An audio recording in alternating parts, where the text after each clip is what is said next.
Olá e bem-vindos.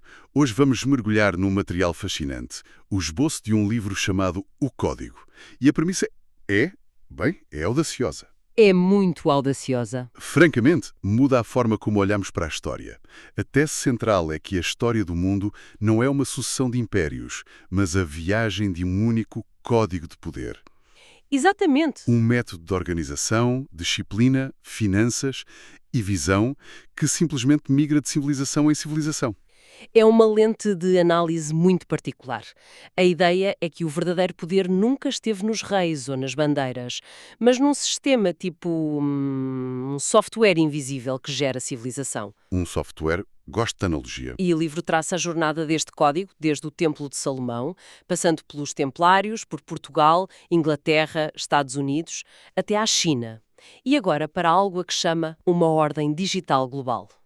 E sublinha que não se trata de uma teoria da conspiração com salas escuras e conspirações, mas de identificar um padrão funcional. Um padrão que se repete ao longo de milénios. Ok, vamos lá desconstruir isto. A ideia de um software de poder que viaja pela história é incrível, mas um software precisa de ser criado. Onde é que esta história começa? Qual foi o templo original, o protótipo? Bem, o livro argumenta que o código foi sendo testado em várias civilizações antigas. A Babilónia, com as suas leis, o Egito, com a sua logística monumental, a Pérsia, com a sua rede de comunicação. Eram versões beta, por assim dizer. Exatamente, foram tudo versões beta. Mas o ponto de viragem, a versão 1.0, foi o Templo de Salomão, em Jerusalém. Mas a imagem que temos do templo é de um centro puramente religioso. Como é que ele se tornou o quartel-general de um código de poder?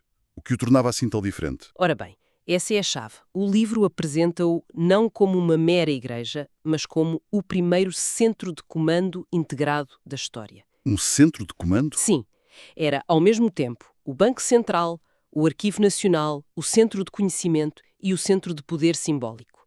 Imagina um único edifício que é Wall Street, a Biblioteca do Congresso e o Vaticano, tudo junto. Tudo num só sítio. Era o local onde o controle da riqueza, da informação e da fé estava centralizado pela primeira vez. Percebo. Um sistema operativo para uma civilização. Mas então acontece o inevitável. Em 70 depois de Cristo, os romanos chegam e destroem o templo. O edifício desaparece. Fim da história, certo? O código devia ter morrido com as pedras. É aí que o livro apresenta a sua primeira grande viragem. A queda do templo físico foi, paradoxalmente, o que tornou o código imortal. Isso parece quase demasiado conveniente. Um império destrói o centro nevrálgico de uma organização e, em vez de morrer, ela torna-se imortal. Como é que o livro justifica uma viragem tão poética? A justificação é puramente funcional. Repara, ao destruir o hardware, o edifício, Roma libertou o software. O código deixou de estar preso a um local e passou a existir nas mentes das pessoas, nas redes de famílias e comerciantes da diáspora. Tornou-se um sistema móvel, um conhecimento portátil, à espera do momento e do grupo certo para reencarnar numa nova estrutura. E essa reencarnação, imagino, acontece com os Cavaleiros Templários. Exatamente. Mas a imagem que temos deles é de monges guerreiros. Como é que este grupo se torna o novo veículo para um código tão sofisticado? Lá está, durante séculos o código esteve latente, mas os templários forneceram o corpo perfeito.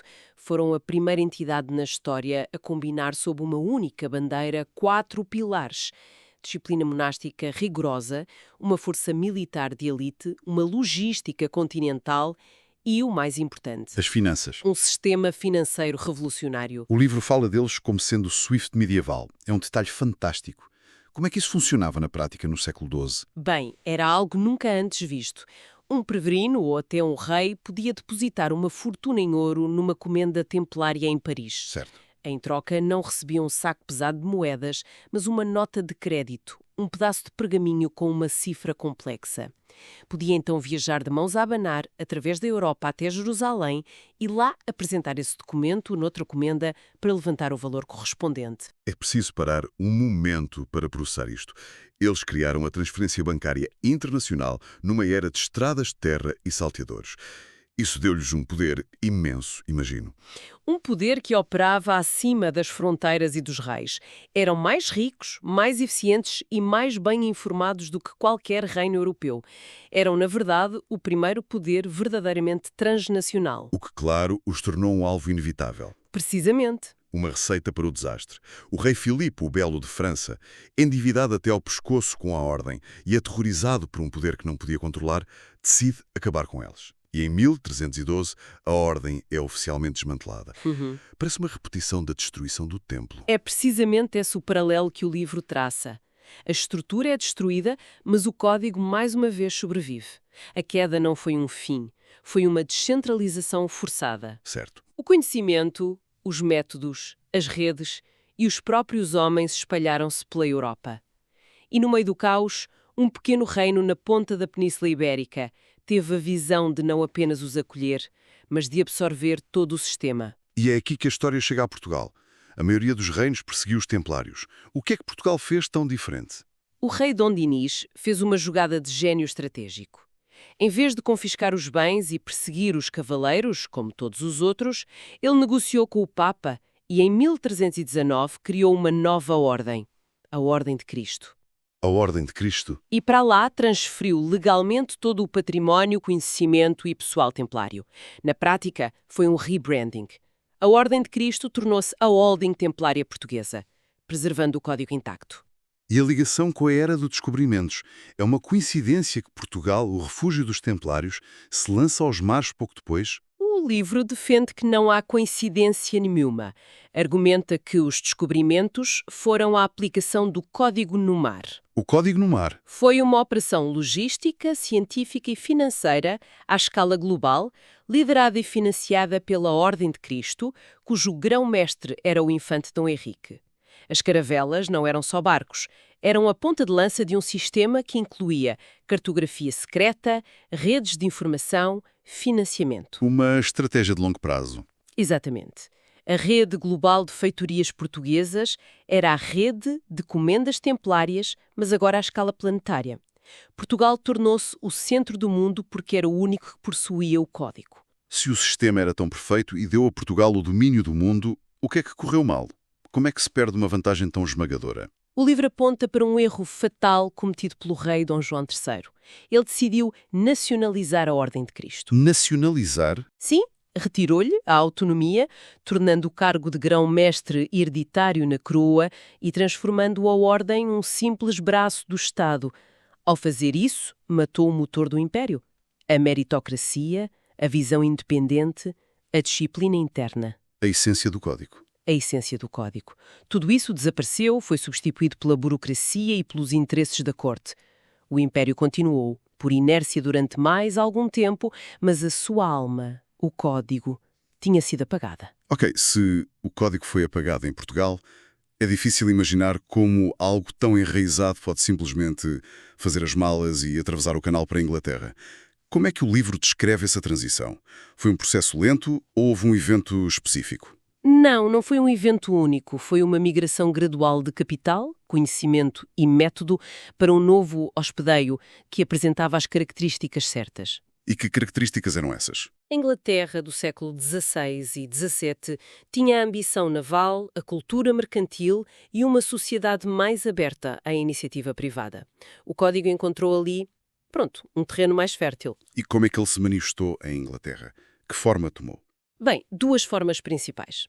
Primeiro, simbolicamente, através da criação da maçonaria moderna, em Londres, em 1717.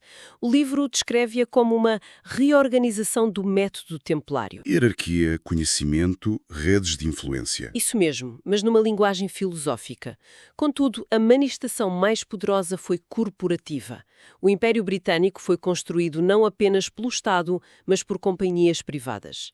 A East India Company é o exemplo perfeito. A East India Company, que tinha o seu próprio exército, a sua própria marinha, a sua própria moeda, era basicamente um Estado privado? Precisamente. Era a Ordem de Cristo, mas com fins lucrativos em vez de religiosos. A mesma estrutura, o mesmo método, mas com uma nova skin, digamos. Dominava o comércio global, influenciava governos e operava para lá das leis de qualquer nação. Era o código em modo corporativo imperial. Exatamente. E tornou a Grã-Bretanha a potência dominante. Certo. Mas o Império Britânico não foi destruído como o Templo ou os Templários. Como é que o código migra de um hospedeiro que ainda está vivo e de boa saúde, como era a Grã-Bretanha no século XIX? Essa é uma excelente questão. E o livro argumenta que a migração nem sempre é causada por destruição. Por vezes, é simplesmente uma questão de eficiência. Eficiência. A versão americana do código. A versão financeiro-cultural. O templo foi reconstruído em Wall Street, o novo centro financeiro global. A disciplina militar dos cavaleiros foi adaptada no complexo militar industrial. E, crucialmente, o sistema evoluiu para incluir uma nova arma, o controle da narrativa. Hollywood tornou-se a máquina mais eficaz de sempre para moldar a cultura e os valores à escala global. O dólar como moeda de reserva, a tecnologia de Silicon Valley e a rede de inteligência global completaram o sistema. O que nos traz ao presente. O livro argumenta que estamos a viver outra migração, desta vez para a China. Mas o modelo americano parece o auge do poder. O que é que a China oferece que os Estados Unidos já não têm? O livro sugere que a China exibe, de forma mais pura, algumas das características originais do código que o Ocidente pode ter perdido. Primeiro, uma visão de longuíssimo prazo. Planos para décadas, não para o próximo ciclo eleitoral. Segundo, uma disciplina coletiva e um controlo centralizado que permite mobilizar recursos de forma massiva. E terceiro, está a construir as ferramentas da próxima fase do poder. O yuan digital, sistemas de controle social baseados em IA e o domínio das redes 5G. Está a criar um novo império da rede. Um império onde o controle da informação é absoluto. Exato. O padrão é claro, mas depois da China, quem segue? A Índia? A África? O ciclo de migração entre nações repete-se para sempre. É aqui que a hipótese final do livro se torna verdadeiramente provocadora. A tese é que o código está a preparar-se para o seu maior salto, abandonar completamente os Estados-nação como hospedeiros. Abandonar os países. Sim, o próximo templo não terá território. Será uma ordem digital global. O que é isso exatamente? Parece ficção científica. Estamos a falar de um futuro onde uma empresa como a Google ou uma criptomoeda global tem mais poder real do que um país como a Alemanha? É isso um nível de poder que o livro descreve? É precisamente esse o nível. A ideia é que o poder está a desvincular-se da geografia e a ancorar-se na arquitetura digital. Quem controla os fluxos de dados, os algoritmos que decidem o que vemos, os sistemas de pagamento globais, Os registros de propriedade em blockchain? exerce um poder mais fundamental do que um governo que controla um território físico. E quem seriam os novos templários nesta ordem digital? Os arquitetos destes sistemas, as grandes empresas de tecnologia, os consórcios de finanças globais, talvez até os criadores anónimos de protocolos descentralizados que se tornam um padrão mundial. Um poder sem fronteiras. Exato. Um poder que opera na cloud e cujas decisões afetam milhares de milhões de pessoas sem qualquer tipo de controle democrático. E é interessante que, no final, o livro vira o foco desta análise macro para o indivíduo. Como assim? Argumenta que, se este código é um método de poder tão eficaz baseado em disciplina, visão de longo prazo, gestão financeira e criação de redes, então ele pode e deve ser aplicado à escala pessoal. No fundo, a mensagem é que, no meio de todas estas grandes transferências de poder, a única soberania que se pode verdadeiramente construir é individual. O templo, no final, és tu. Lá está. Que viagem! De um templo em Jerusalém a um futuro governado por algoritmos, a ideia de um código que molda a história é, no mínimo, poderosa. Mostra-nos que o poder pode não estar onde pensamos que está, não em tronos ou parlamentos, mas em métodos e sistemas invisíveis. E deixa-nos com uma reflexão final que o livro coloca de forma muito direta. Se o código está, de facto, a evoluir para além das nações para uma rede global operada por indivíduos e algoritmos, então a pergunta mais importante já não é sobre o passado e os seus impérios, é sobre o presente. Quem são os portadores deste código hoje? E que templo do século XXI estão eles a construir, neste preciso momento, de forma invisível para a maioria de nós?